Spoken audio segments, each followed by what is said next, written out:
welcome back to another episode of Emotions and Potions. A love/hate letter to with your hosts. I'm Ashton. And I'm Alex. This week, we tackle a very popular fantasy book, which is A Court of Thorns and Roses, Dun, dun, dun. ACOTAR. I'm actually surprised it's taken us this long to do a book in this series. What? You're giving me a look like it was my fault that it's taken us a while? It is.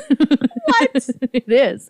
I've been asking you to read this book for quite some time. Okay, it's because it's not on Kindle Unlimited, and I'm a Kindle Unlimited hoe. And that's like all I use. And I didn't want to buy it, but then I did buy it in an airport when I was traveling. So then I was like, okay, I have book one. I guess we can. It's on our library apps. I know. I don't really like the library app reading. I know. I'm sorry. But anyway, it's my fault that it's taken us this long to do it. But guess what? We're finally doing it. We're finally getting into the ACOTAR world by Sarah J. Maas. Yes. And I'm a little so there have been a few books that we've done where I get a little nervous about doing them because of the cult following. Oh, this is totally one of them. Totally. So, I'm nervous about it as well. It's I'm not nervous, but I kind of am. I'm like, oh no. How well received is this going to be? I know. But okay, Alex, how about we go through some content and trigger warnings of ACOTAR? All right, we got drugging, emotional, physical, and sexual abuse, loss of a parent, kidnapping, sex scenes, racism, classism, manipulation, murder, torture, and violence. So all the fun things. So hit us with that back of the book synopsis, Ash. When 19-year-old huntress Faerie kills a wolf in the woods, a terrifying creature arrives to demand retribution. Dragged to a treacherous magical land she knows about only from legends, Faerie discovers that her captor is not truly a beast, but one of the lethal, immortal fairies who once ruled her world. At least, he's not a beast all the time. As she adapts to her new home, her feelings for the fairy Tamlin transform from icy hostility into a fiery passion that burns through every lie she's been told about the beautiful, dangerous world of the Fae. But something is not right in the fairy lands. An ancient, wicked shadow is growing, and Faerie must find a way to stop it or doom Tamlin and his world forever. From best-selling author Sarah J. Maas comes a seductive, breathtaking book that blends romance, adventure, and fairy lore into an unforgettable read. And something else that wasn't mentioned in this, which I kind of liked, it is kind of based on Beauty and the Beast. Yes. It's like a Beauty and the Beast retelling, or it has... Oh, it's definitely a Beauty and the Beast retelling. Yeah, so... You know us, we love our retellings. So yes, that was kind of cool. I like that. Okay, so now that we've gotten content trigger warnings out of the way and our synopsis, so you know a little bit about the book, if you haven't read it yet, why don't we get into our potion of the episode? Alex, my mixologist. Yes. What concoction have you created for us today? I've made us Faerie Wine. And that's from the book. Yes. It's literally Faerie Wine is what they drink in. There's different types of Faerie Wine. I was kind of modeling this after the Faerie Wine that was in the spring court. So not the super trippy one from Later under on. the mountain. Yep. Okay. And so what's in this Faerie Wine? So we have some honey vanilla chamomile tea with some white cran strawberry juice and then some sparkling rosé. Ooh. If you want it as a non-alcoholic option, do the sparkling rosé Welch's grape juice. Okay. Some honey lavender syrup that I made.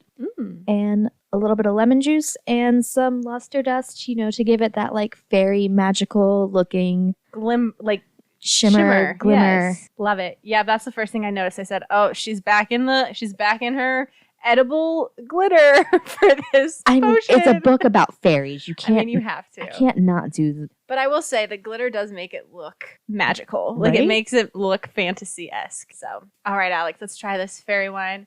Cheers. Let's see if it'll get us as fucked up as No, this is not the Under the Mountain version. I didn't put absinthe in here. Oh my gosh, could you imagine? Ooh, very good. Very spring court. Yeah, I'm tasting that lavender, which I'm a huge fan of lavender as a flavor.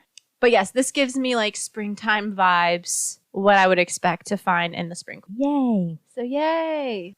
If you want the potion, it'll be on our social media pages, Emotions and Potions Pod. It's very delicious. Okay, we have our potion. Let's embark on this journey of ACOTAR.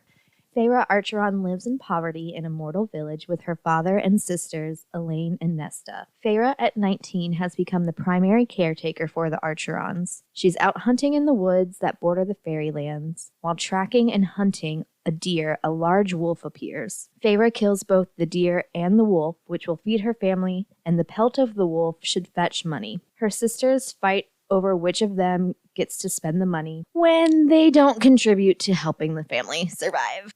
The Archerons used to be wealthy, but Faerie's father lost it all, and her mother died before their wealth was gone. On her mother's deathbed, Faerie swore she would keep the family together and look after them, which is why Faerie deals with her family's selfishness. Big time selfishness. On the following day, Faerie and her sisters go to the market to sell the wolf pelt. They are greeted by a follower of the Children of the Blessed, a group that think fairies are good and humans should still worship them. The Archerons do not share those same beliefs, and they actually hate and fear the fairies. After Nesta gets into an argument with one of the followers, Faerie finds a mercenary to sell the pelt to. The mercenary warns Faerie a fairy war is coming, and she shouldn't go deep into the woods and stay away from the wall, the border that separates the human realm from the fairy realm. As they leave the market, Faerie spots a local boy she used to casually hook up with to keep the loneliness away. She gives her sisters some of her earnings and takes off with her friends with benefits.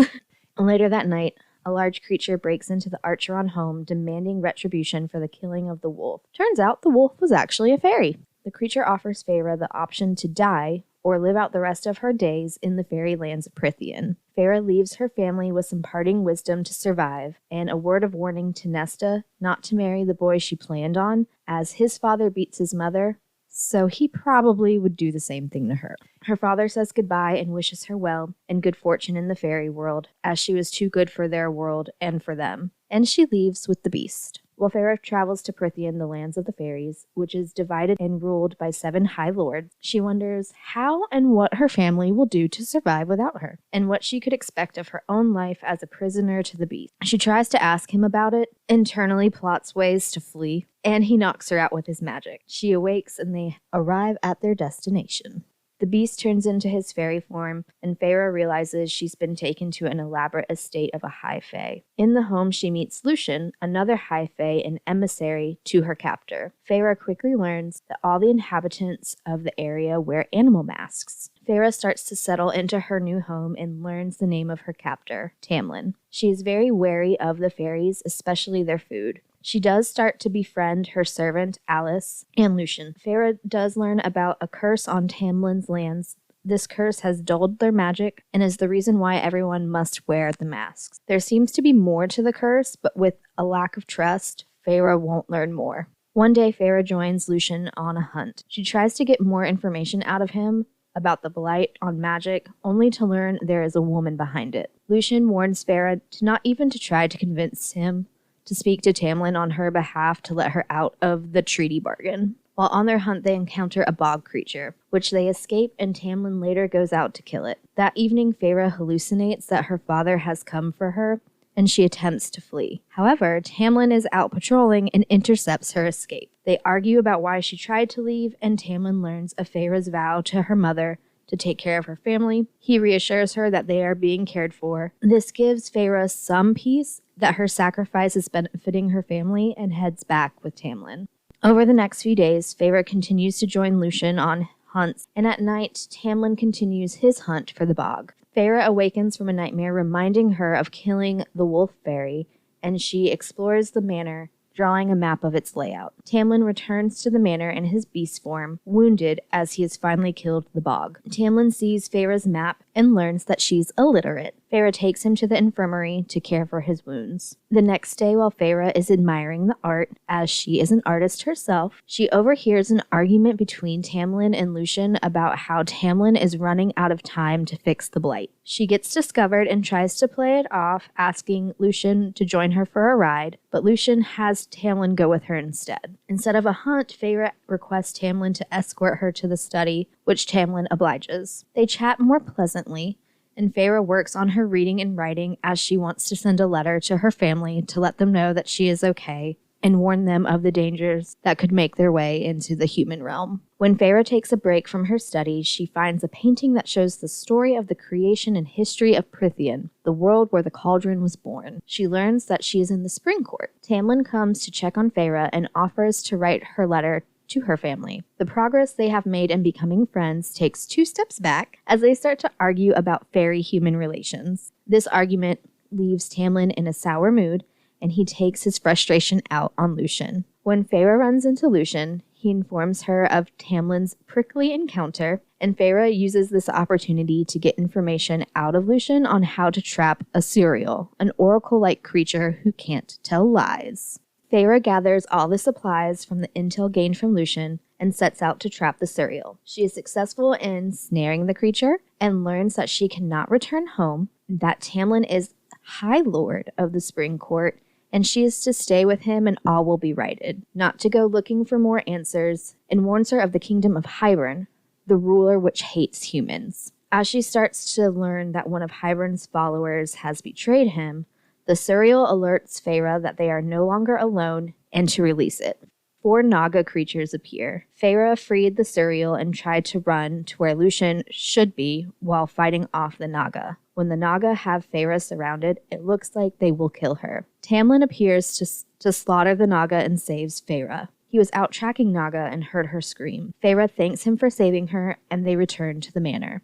Back at the manor, Faerie gets scolded by Alice for going after the Suriel and learns that she has 2 nephews that she is looking out for, just like Faerie is looking out for her family. At dinner that evening with Tamlin and Lucien, they learn that she trapped a Suriel, which starts an argument and leads to a truce and start of a friendship between Faerie and Tamlin. He confides to her that her family is being well looked after, and he glamored their memory. They think Faerie has been taken in by a wealthy, distant, and ailing aunt, and they have been warned of the blight. Faerie uses this truce to ask Tamlin for paint. He will grant her request and will take her to the manor's gallery. This gesture starts to spark the beginnings of a crush on Tamlin for Faerie.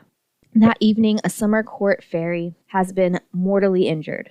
His wings were removed from his body by the mysterious she who is responsible for the blight. Tamlin and Lucien attempt to save this fairy, but sadly he has lost too much blood. Faerie held the stranger's hand and attempted to comfort him as he died. Tamlin was shocked by Faerie's actions, and she admits that she is sorry for the death of Tamlin's friend, and that everyone deserves to have someone's hand to hold and not die alone. After the traumatic evening, the next day, Lucien and Tamlin take Faerie for a picnic. Tamlin leads her away to take her for a swim, which starts to cement their mutual crush. And she also learns Lucien's backstory. He is an heir of the harsh Autumn Court. Lucien fell in love with a fairy of a lower rank, and his father had her killed, and Lucien fled, and some of his brothers came after him to kill him. Tamlin and Lucien killed 2 of Lucien's brothers, and Tamlin gave him a place in his court and made him emissary. Knowing his backstory, Faerie understands his motivations and him a bit better. As they all ride back to the manor, Lucien apologizes for his actions with the Suriel and not coming to Faerie's aid, and gives her a knife as a peace offering. Faerie is starting to form a friendship with Lucien and a deeper bond with Tamlin. She gets to visit the gallery with Tamlin and starts painting again. While wandering the rose garden, she starts to get upset thinking of how her family didn't fight for her, and Tamlin consoles her and gives her a kiss on the cheek. Faerie wants more. The 2 grow closer, and Faerie learns Tamlin's story. He had a ruthless father and brothers. Tamlin didn't want to be High Lord, so he became a soldier in his father's army, but his power kept growing. An enemy court killed his family, and he became High Lord. The only member of his family that he misses is his mother. There is a fairy holiday approaching called Fire Night, and Faerie is to stay in her room and is not invited to the festivities, which hurts her feelings. She overhears another conversation with Tamlin and Lucien, this time with the Adder, and the mysterious woman is upset with Tamlin's actions and warns him not to break his terms. Time for the Fire Night, and Faerie decides she is not going to stay locked up in her room and joins the party. When she tried to find out about the Great Rite, Faerie almost gets sexually assaulted by 3 fairies and gets saved by an attractive noble fairy, not from the Spring Court. Faerie can't determine if this handsome stranger is friend or foe. As she heads back to the estate, Lucien spots Faerie and rushes her out of the Rite's ground and scolds her for leaving her rooms, and explains what the Great Rite is and why it's dangerous for a human to be there. It's a magical ritual, and Tamlin's beast form takes over, and he is to take a maiden after a hunt. If Faerie was there, Tamlin would choose her as his maiden, and her body could not handle it. Faerie is jealous that he will have to bed someone that isn't her. Faerie, jealous and frustrated, goes to the kitchen for a midnight snack and runs into post-ritual Tamlin, who is in his fairy form, but magic still is within him, and he roughly kisses Faerie as he's been wanting her. He breaks their kiss, and he tells her not to disobey him again, and Faerie slaps him and returns to her room a little bit flustered. At the following dinner, Faerie dresses up and takes Tamlin to show him her paintings and gifts one to him. He starts to view all the ones she painted of her life and home, and Tamlin realizes she understands him and his burden like he does hers. One day, while lounging in the meadow, Tamlin offers to show Faerie what his court looks like through fairy eyes in exchange for a kiss. She takes him up on this deal, but she playfully only kisses his hand. When Faerie awakens, Tamlin's removal of the glamour is still in effect, and she starts seeing the Spring Court for more of its true self, and she realizes there have been more fairies around the whole time. Tamlin warns Faerie not to acknowledge creatures not from his territory, as he can't control them, and they would most likely wish her harm. The following day, Faerie finds a high fae head left by the Night Court, and Tamlin gets called away to the borderlands. Summer solstice festivities begin the next day. Tamlin has returned to court, and Alice dresses Faerie in a gown and finery. Faerie is finally starting to feel like a woman now that she has been well fed and cared for. She isn't the only one to take notice of her more womanly figure. Tamlin and Lucien have noticed too, and Tamlin escorts her to the solstice party. Lucien warns Faerie from drinking Faerie Wine, and she ignores him and consumes 2 glasses, instantly feeling its effects. Faerie joins the dancing and loses herself. Lucien tries to play babysitter and get her under control, but Tamlin steps in and encourages her to continue dancing and winds up joining her. Faerie and Tamlin wander off, dance with the spirits, and kiss passionately. At breakfast the next morning, Tamlin and Faerie get updates on the spreading and killing that Blight is doing, when they are interrupted by an unwelcome visitor. One of those visitors is the stranger that helped Faerie on Fire Night, Rhysand, High Lord of the Night Court. Rhysand was the one who left the beheaded fairy, and he is a minion of Amarantha. When Rhys notices Faerie, he taunts Tamlin and Lucien about exposing her existence to Amarantha, and the men beg him not to. Literally. Rhys states he'll consider it and asks for Faerie's name, and she gives him that of a village girl and friend of her sister. With that, Rhys leaves and tells them how he will be seeing them under the mountain. After the confrontation with Rhys, Tamlin decides to send Faerie back to her family for her protection, but she does not want to leave. Faerie and Tamlin have sex, and he confesses that he loves her.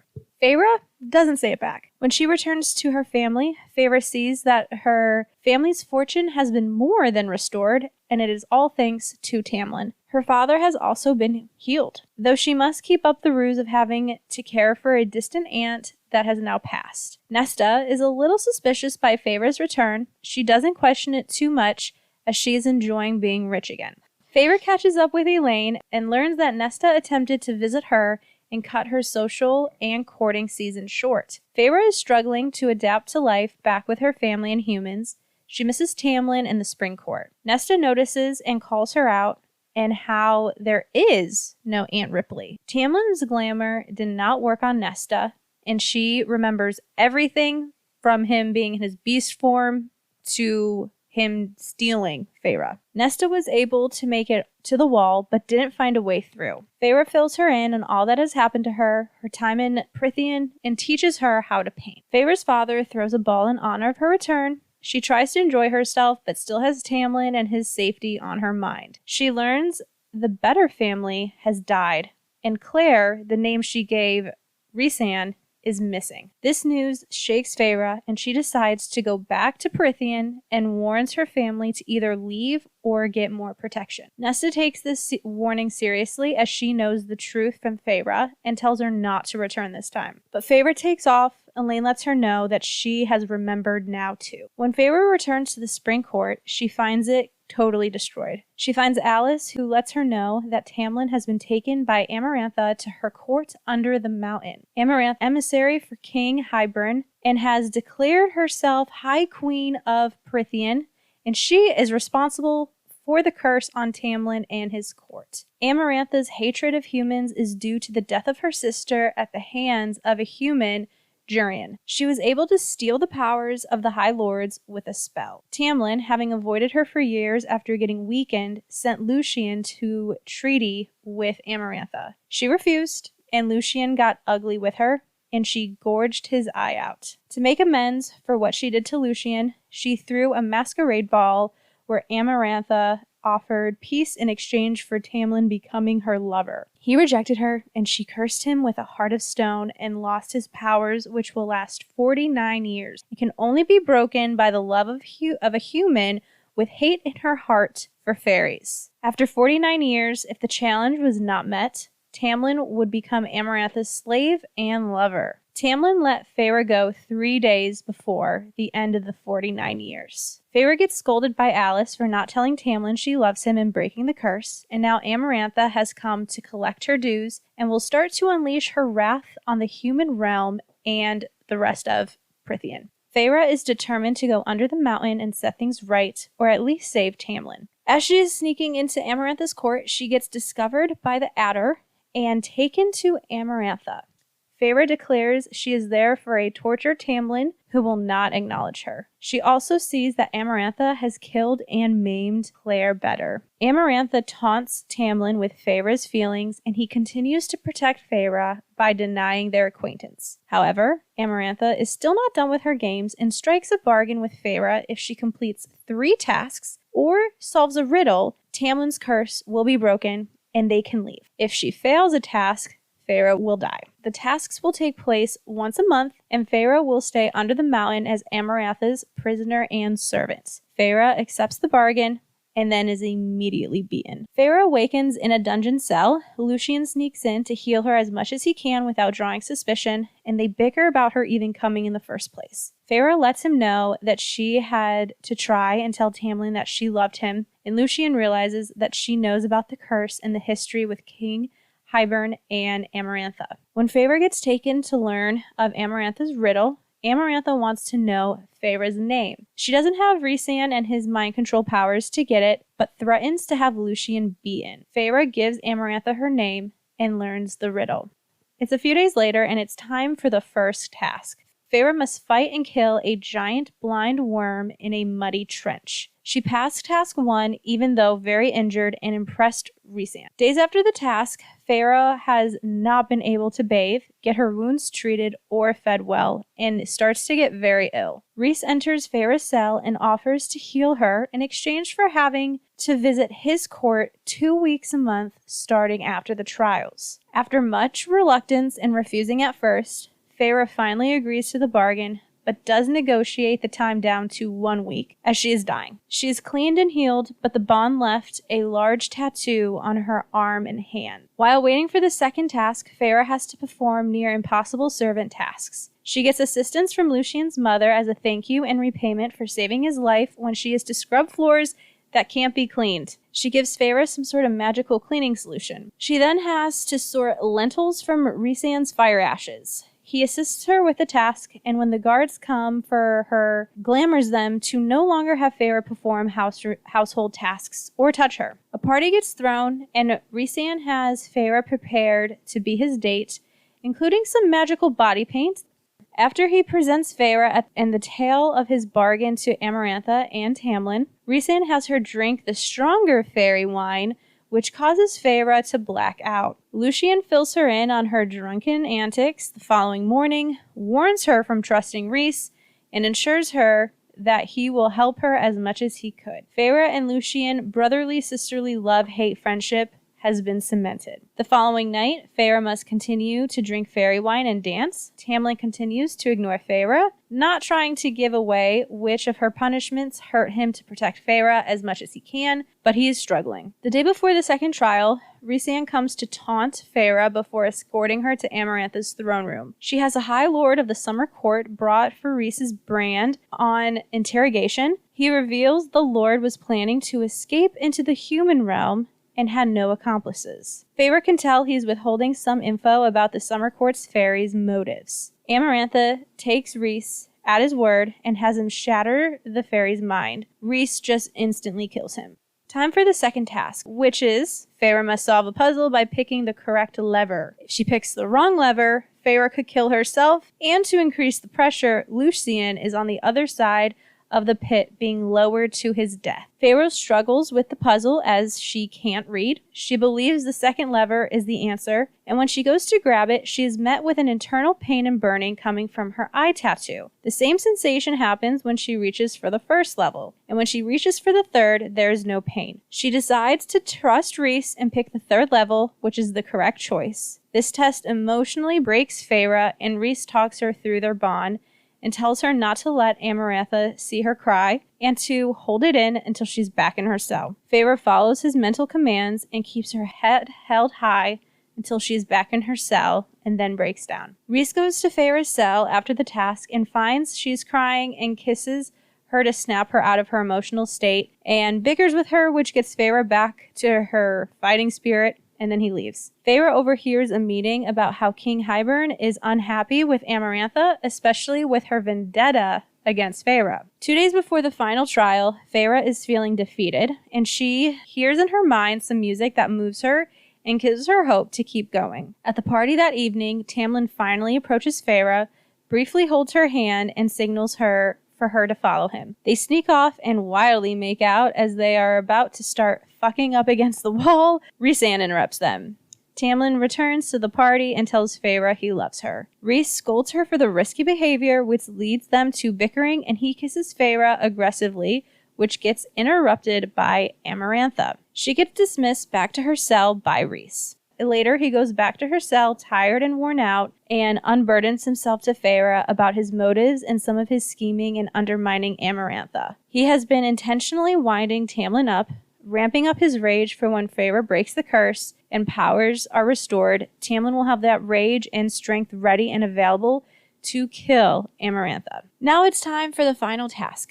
Faerie must stab 3 hooded fairies in the heart with an ashwood dagger, which is very deadly to fairies.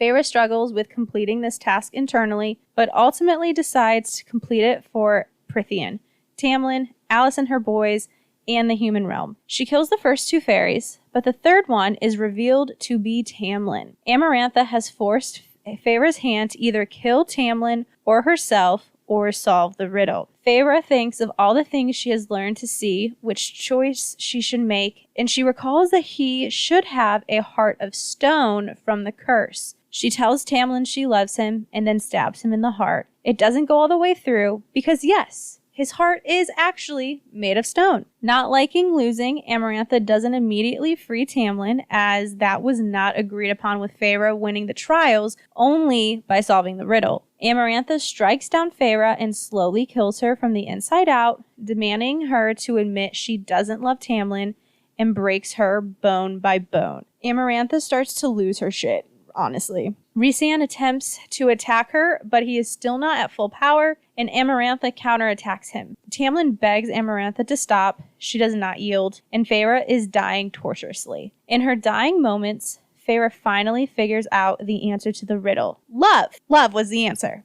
After she answers, Lucien takes his mask off, and with Tamlin's power returned, he kills Amarantha. Tamlin picks up Feyre's broken and dying body and begins crying. One by one, the High Lords of the different courts bestow magic into Feyre's body. Tamlin is the last one to give his light, and with that, Faerie is not only healed, but turned into a High Fae. Feyre finally gets to see Tamlin without his mask. After the events of the defeat of Amarantha have settled, Feyre and Tamlin are alone. She is starting to enter into a depression and struggling to adapt to her fairy form. Tamlin is healing any remaining wounds she has, and with their reunion, they fuck. When Feyre awakes, she goes out to the balcony to be greeted by Rhysand, who is there to say goodbye to her, and of course remind her that he will see her again at the night court. He notices something when he looks at Feyre, and then suddenly disappears. Tamlin and Feyre return to the spring court, and she sees Alice playing with her boys. The sun sets on the estate, and they walk hand in hand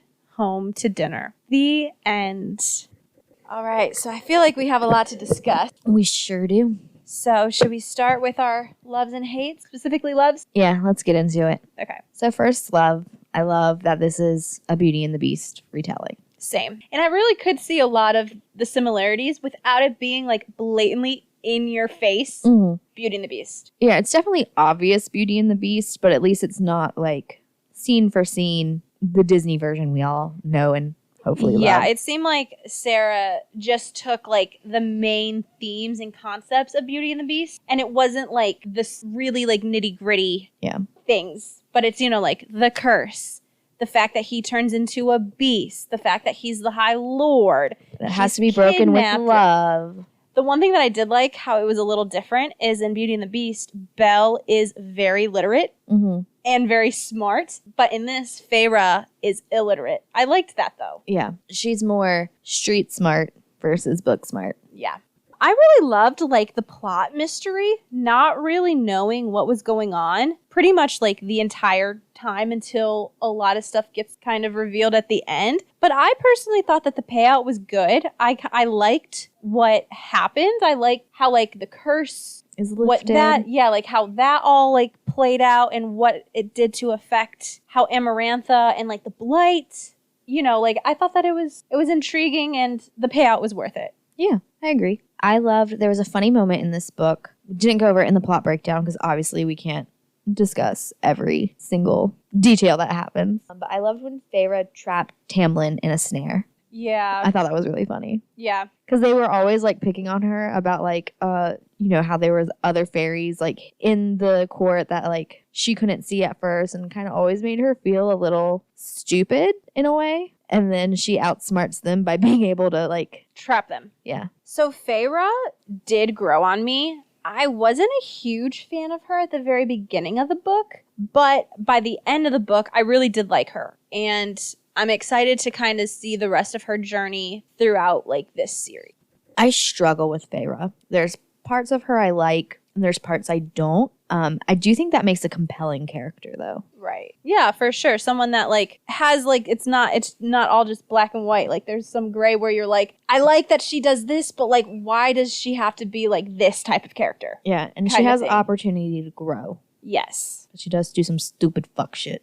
I loved how Rhysand like subtly and secretly was working against Amarantha like the whole time while appearing to others to be like her pet and boy toy.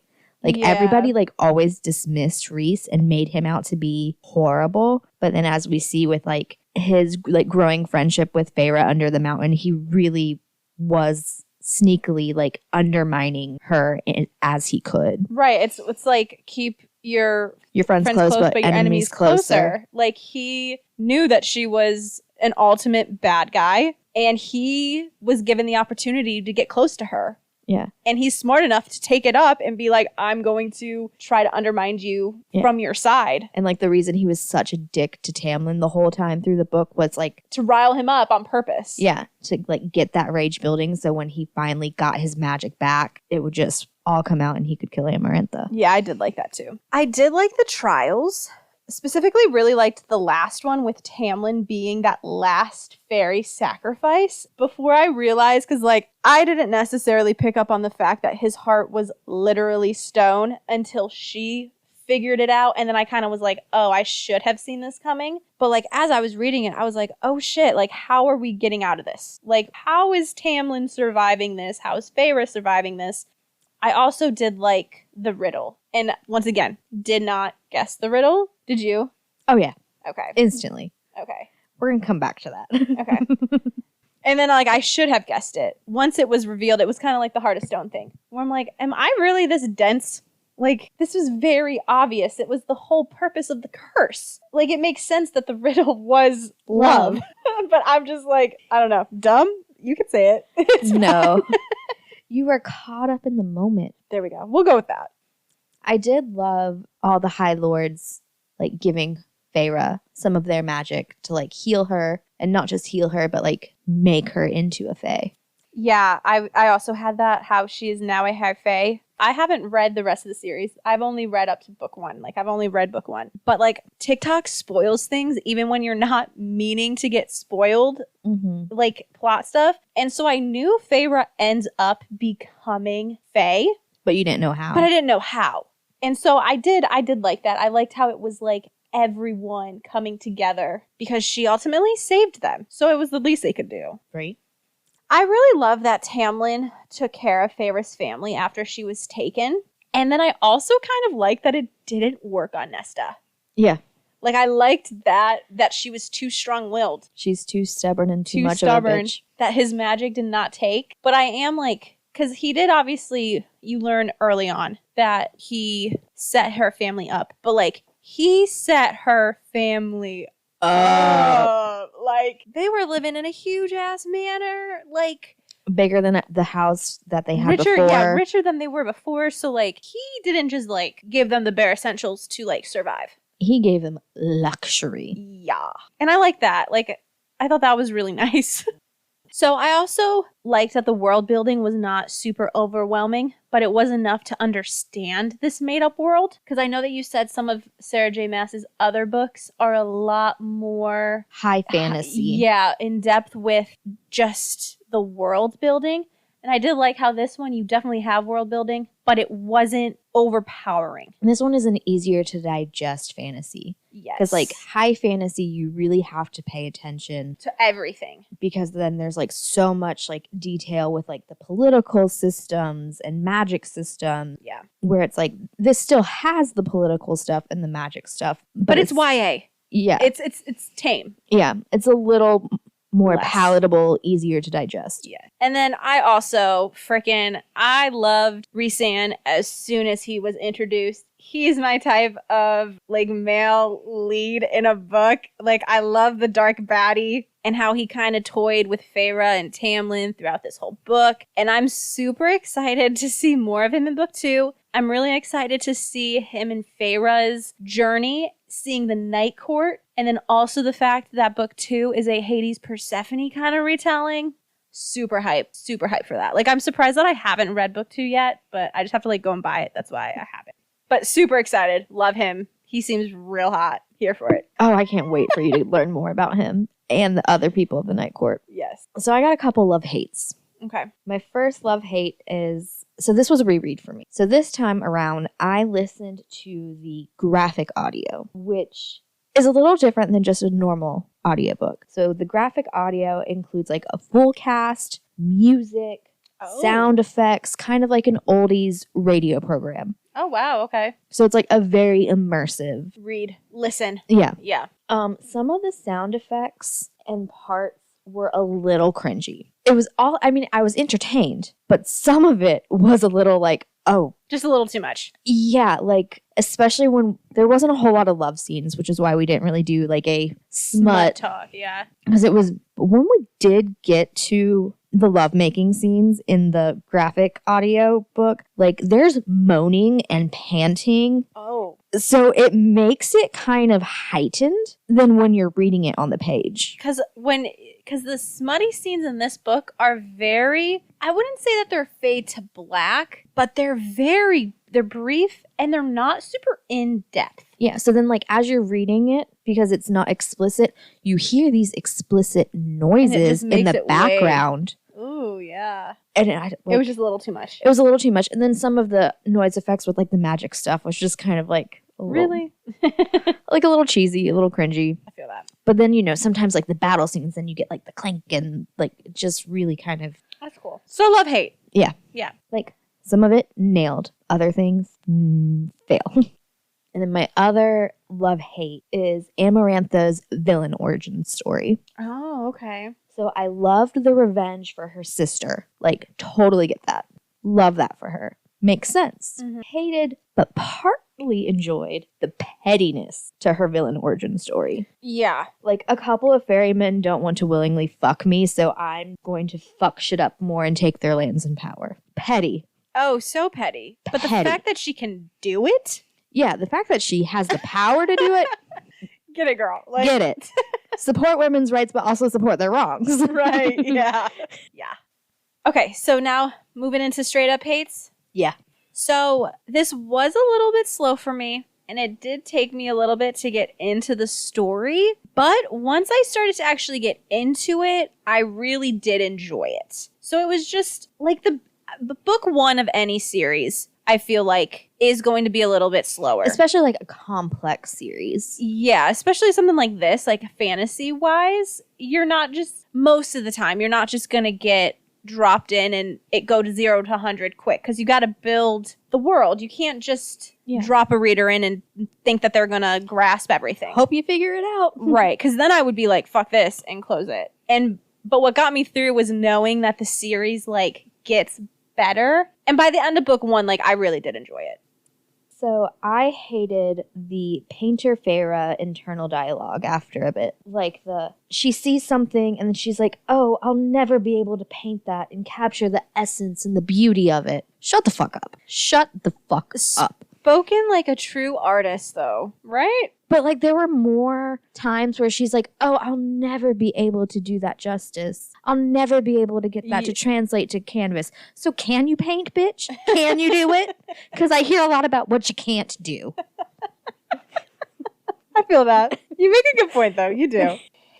So I hated Nesta at the beginning of this book. I hated her. But once Faerie returns home and her and Nesta like bond, I now don't hate Nesta. And I think that she's going to have a very good character arc. At least I'm hoping she does. Get ready for a journey. Yeah. But right now I don't hate her anymore. That could change, but at the beginning I was like, this bitch is terrible. I like Nesta. You know which sister I hate? Elaine. I fucking hate Elaine. She's just so naive and just like head in the clouds and Okay, so like with Nesta, I get it. She's a bitch. She has her reasons for being a bitch though, and I like it. But like in book one, her. you don't really know those. She talks about it a little bit when Faerie comes back about like with the hatred with her father and kind of why she didn't want to help because she wanted her dad to like step up. True. But why take it out on Faerie? Like, she was awful to Faerie, and Faerie was saving her life. Yeah, didn't appreciate that, but like I could understand her motives. Okay. Doesn't mean I agree with them, but I can understand it. Elaine, on the other hand, Elaine is supposed to be like pure and kind-hearted, but she still doesn't help the family, which to me is worse because if she's so good, she should be trying and wanting to help, you know? Well, I just feel like she's a follower. And I think that she was just following Nesta's lead. Which leads me to, they need to stop coddling her, and she needs to grow the fuck up. Yeah. I mean, she does have that, like, baby, like, she's the third, like, she Fairie's the youngest, though. Oh, is Faerie the youngest? I think Fairie's the youngest. Oh, I feel like Elaine is in the I could middle. be wrong, but I feel like Faerie is technically the youngest. Maybe you're right. Maybe it's just that Elaine has just that very young, naive vibe. But again, if she's so good and cares so much and is so loving, how do you just sit there? Right, and spend the money that, like, your sister on boots or whatever. Yeah. Yeah. Fuck her. Very passionate. So I wouldn't say that I hate Tamlin, but like he was not my favorite male lead. I think that he had some good qualities and like he was fun to read about with Faerie, and I've told you this before and I understand the reasoning behind it. I'm not ignoring the fact that he kind of had to, but it drove me crazy that when they were under the mountain and Faerie was constantly almost dying, he did absolutely nothing. he didn't try to help her. He didn't try to send Lucian. He just kind of, and I understand why, because if he showed that he cared, it was just more leverage for Amarantha. I get it. But and she was watching him like a hawk. And she was watching him like a hawk. But, like, that doesn't take away from the fact that this is someone that you love and you, like, constantly are telling them you love them and then are just sitting there with, like, a stone. I just don't like it. I just was like, it was just very hard because I just wanted to punch him in the balls. You know what I mean? Fair, especially then when you see Rhys, who Amarantha was also kind of, like, equally obsessed with, enamored with, and he was able to leverage that to be sneaky and to undermine her. Right. Where it's like, then Tamlin, why don't you play the role that she fucking wants you to play? Yeah, he just doesn't have that. He's not as smart and as cunning as Rhys. No. And I don't know. But, like, he wasn't terrible. It was kind of like a love-hate. Yeah. Type of thing. So, back to the trials. Mm-hmm. I hated the riddle, and I hated the worm task. Okay. One, because it was kind of Star Wars ripoff. Like, when I was reading the stuff about the worm, I started to picture the worm from Star Wars. See, I've never seen Star Wars, so I don't know what you're talking about, but I'll trust you. Fair. But also, couldn't Sarah J. Maas have picked a better monster? Like, really, we've gotten the Naga, we've gotten the Bog, we've gotten a few other monsters within this book, and then you're gonna give us a worm? This huge man-eating blind worm. Like, there's better fantasy creatures. But, okay, so I do agree that the actual creature itself was kind of lame, but how she took that creature down was actually very smart. Yeah, it was, but, like, we could have gotten that with, like, a cooler creature. That's true. Not a fucking worm. Yeah, I feel that. A little petty, but, like, really. And you said you didn't like the riddle either? No. Because you... It was obvious. I'm sorry. so sorry. I guess I'm just an idiot. You're not an idiot. I shouldn't be that harsh. My apologies. No, I'm just joking. Amarantha. She sucked. I loved that she sucked. She sucked, but she was a decent villain. Yeah. Like, she caused a lot of mayhem for a lot of characters. For good reasons and petty ones. For good and reason. Yeah, for good and petty. I am glad that she died. I kind of figured that she was going to be one that wouldn't make it through the book. Mm-hmm. I'm glad that Tamlin did ultimately kill her. And I'm kind of torn about how it ended with, like, her and Faerie. How she pretty much killed Faerie. Yeah. After Faerie succeeded. I kind of wish that Amarantha saw Faerie get, like, resurrected and, like, reborn into a high fae. I feel like that just would have been, like, a good fuck you. Behead her. Yeah. Type of thing. Like, the last thing she sees is, like, Faerie. This human becoming one of them. Yeah. Yeah. Like, that would have been good. And I mean, like, she did torture Faerie. Yeah. Which is another reason why it's, like, kind of, Faerie deserved that FU. My last semi-hate. It's really not. I think this book would have been so good in a dual POV.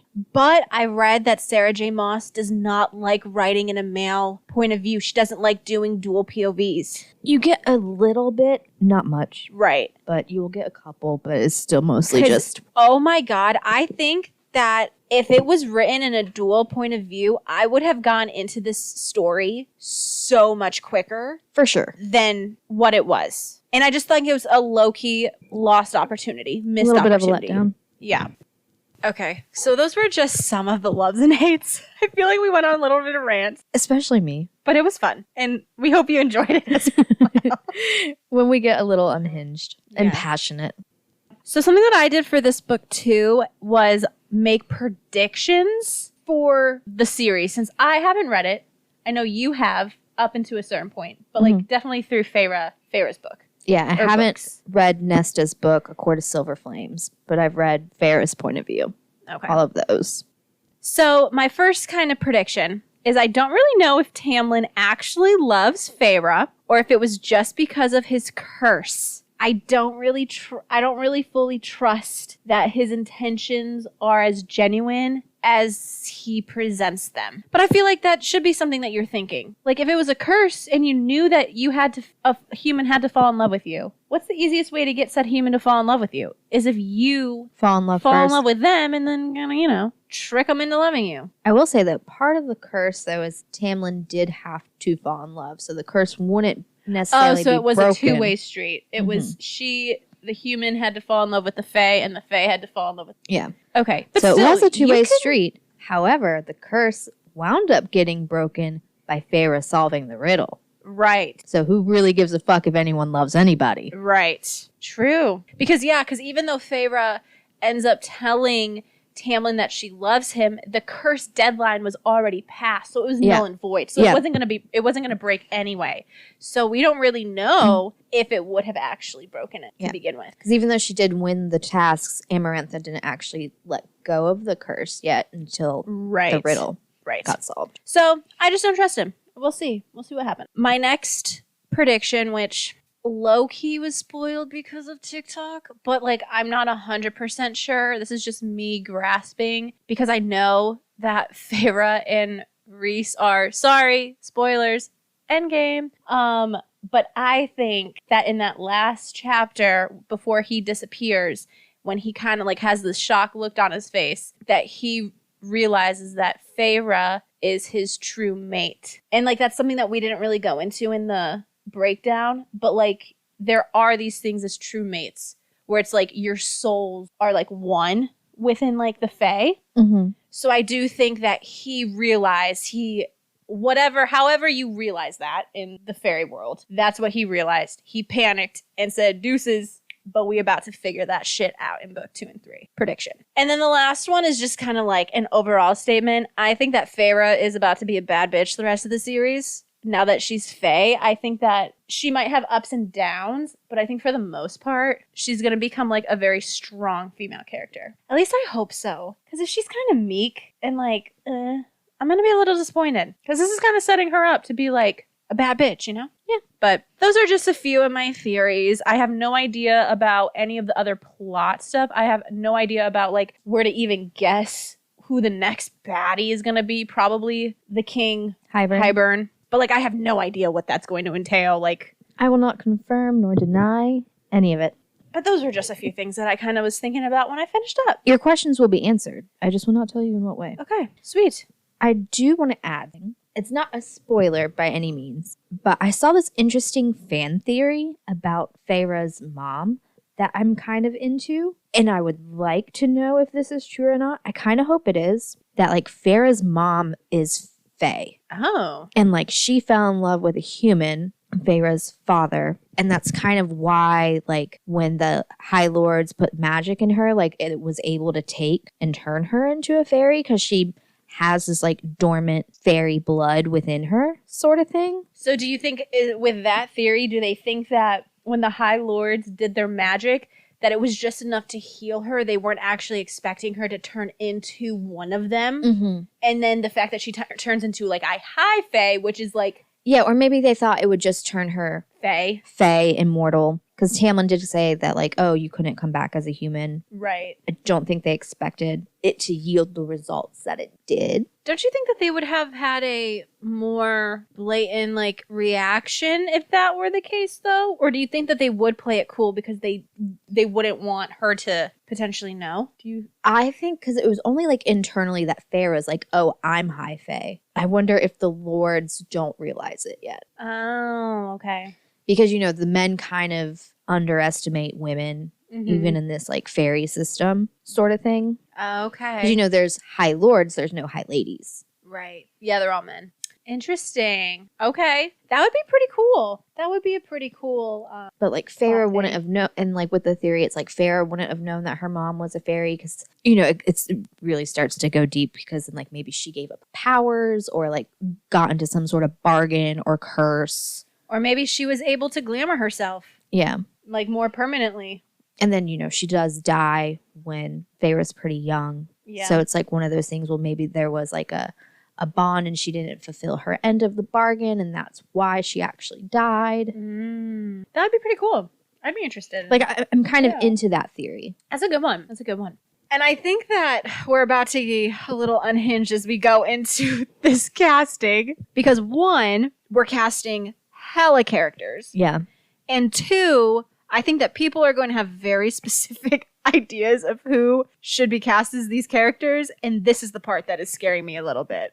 But okay, should we start with Faerie? Yes. Who did you cast? My pick for Faerie is Suki Waterhouse from Daisy Jones and the Six. Nice. Okay. So I think the person that I casted looks pretty similar. It's the same type of vibe. I went Lily James. All right. Just not the Pam Anderson Lily James, okay? Natural. The Cinderella Lily James. one. Yes.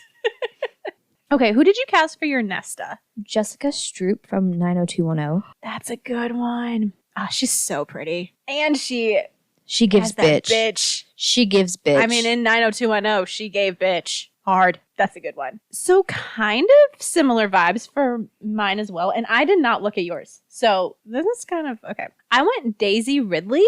Ooh. She's from the new Star Wars Yeah. stuff. She kind of was giving me like Nesta. I was like, okay. I'm here for that. Yeah. And then your favorite, Elaine. Who did you cast? Not my favorite. I know. Natalia Dyer from Stranger Things. Nice. Okay. So this is funny. On the same kind of wavelength. But. Really? But. Okay. I really thought Elaine was younger than Faerie. I could be wrong about that. I think you're right. I think now that you say it, I do think, because Faerie's 19. I think Elaine's like 21. Like, I do think she's older. But I didn't cast that way. That's fine. I actually casted Millie Bobby Brown. Okay. So Stranger Things. I did. Hey. But I think I would change that if, I don't know to who, maybe like an Emma Watson. She was kind of someone that I was like throwing up for casting of one of the sisters. But then I was just like, she's so mainstream. I didn't want to like cast, I don't know. But maybe I would change her I still like out. Millie though. I mean, even though like Elaine probably maybe be older than Faerie, she doesn't act like it. Maybe she probably honestly doesn't look like it either, since Faerie's the one who's like done the hard work. Yeah, and you know, with Hollywood, like you can make people look older and younger so easily nowadays. Yeah. And like no one actually ever plays people their age. Exactly. Because like Lily James is in her 30s, but like she could pass as a 19-year-old. Facts. Okay, moving on to our male leads.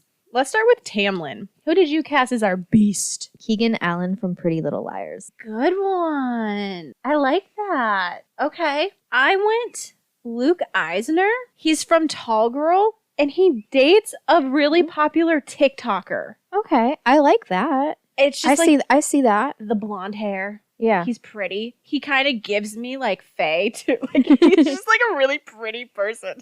So yeah, but the thing is with him too, he's young. But I think that you could like age him up a little bit. So, all right, my man, Rhysand. Who did you cast? I'm interested in this one. Matthias Inwood from the Shannara Chronicles. Oh, okay. I like that one. Not mad at that. I went Aaron Taylor Johnson. Okay. Specifically these pictures, because he does have kind of a wide range of what he looks like. Yeah. But like these pictures that I found is giving me like Night Court. And just like, because he has curly hair, straight in it. Yeah.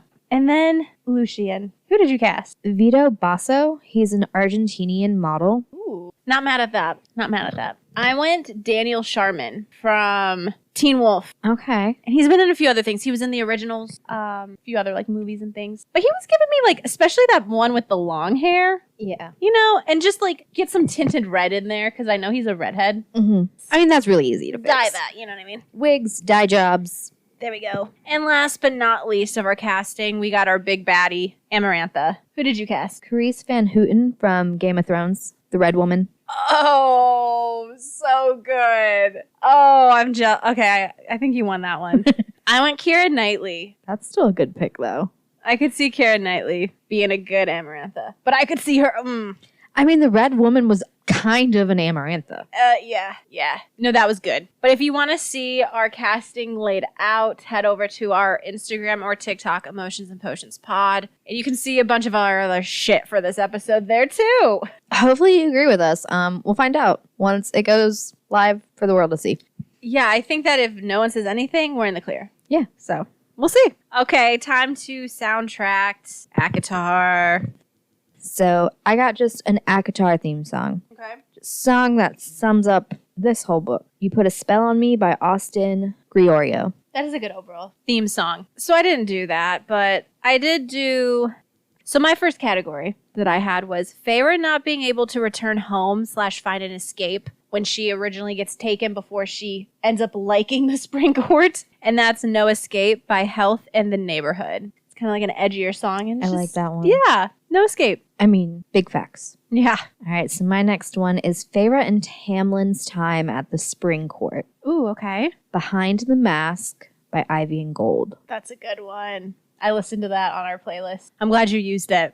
My next category is Faerie trusting Rhysand in any sense throughout this book, and it's The Devil I Know by Allie X. Yes.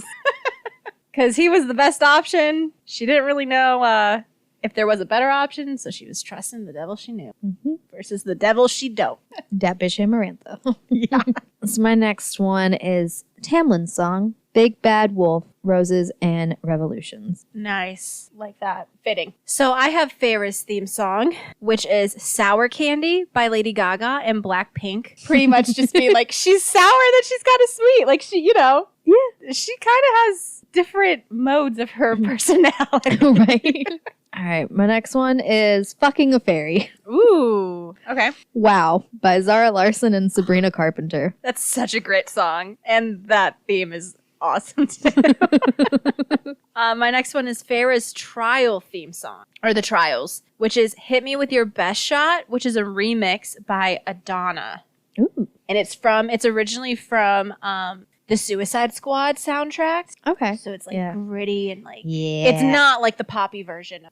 All right. So then my next one is Faerie's Captive Under the Mountain song. I think I can guess what this one is, but what is it? Hi, My Name is Lonely. Oh, okay. By Steph. Okay. Never mind. That's not what I was going to guess, but that's good. What were you going to? Under the Mountain?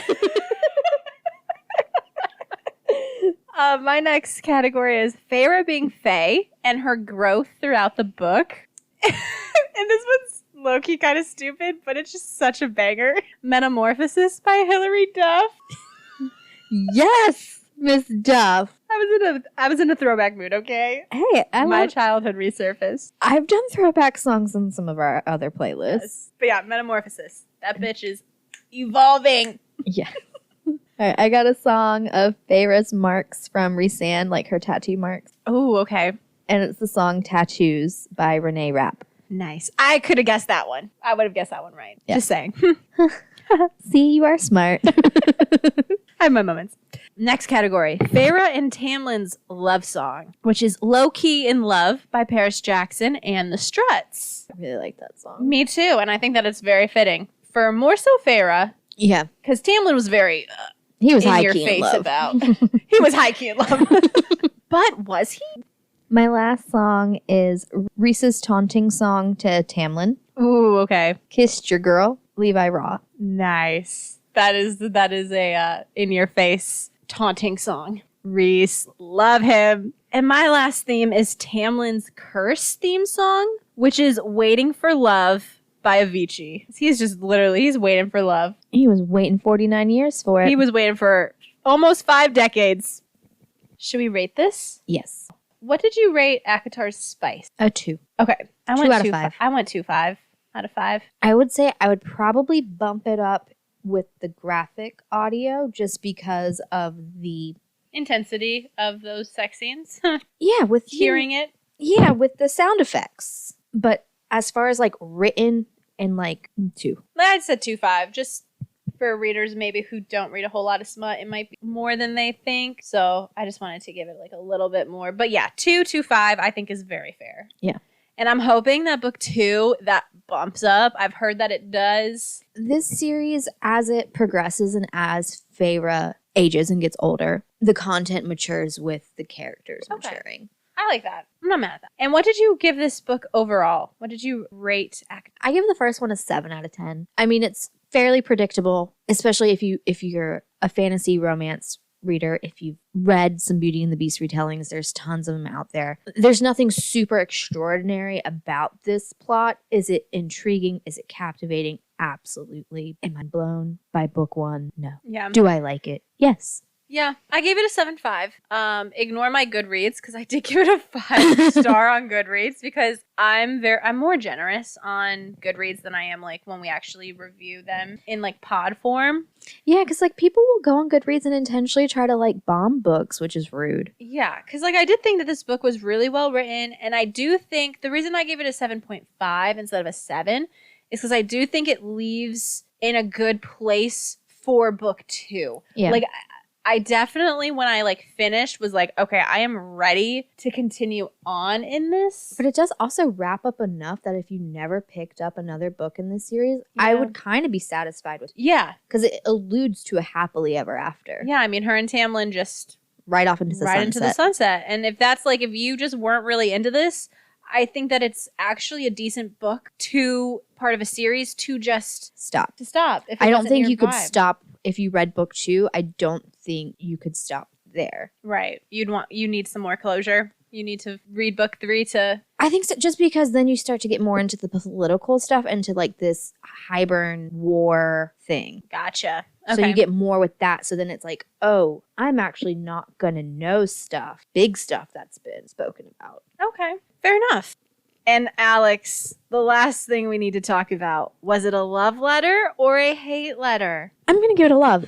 I'm going to give it a love too. I'm going to give it It's a soft love. soft love. It's a soft love. It's a soft love. But it's nowhere near getting a hate. No. Even a soft hate. No. So, yeah. Overall, it was a good book. Yeah.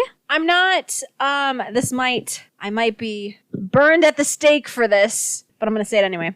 I'm not totally, like, enthralled with, like, Sarah J. Maas, though, as of right now. Because I know people who, like, are like, she's my favorite. She's the best. I stand ride or die for her. Yeah. Kind of like a Colleen Hoover. Yeah. People are very, like, ride or die. Not there yet. Do I think that it's a possibility? Sure. But...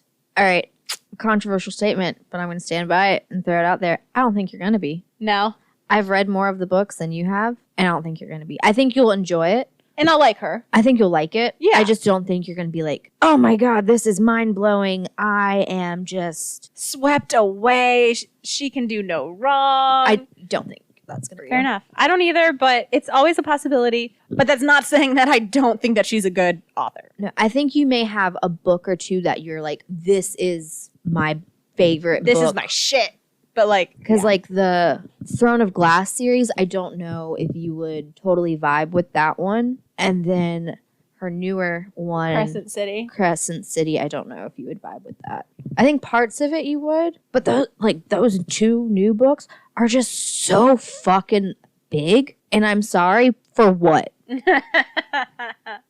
Yeah. Well, she gives me... Again, they're not bad, but like, for what? Yeah. Because this gives me very much like George R. Martin, where like, love Game of Thrones, loved book 1, but as I got into book 2, like I could not. And I've read that whole series, and honestly, for what? Right.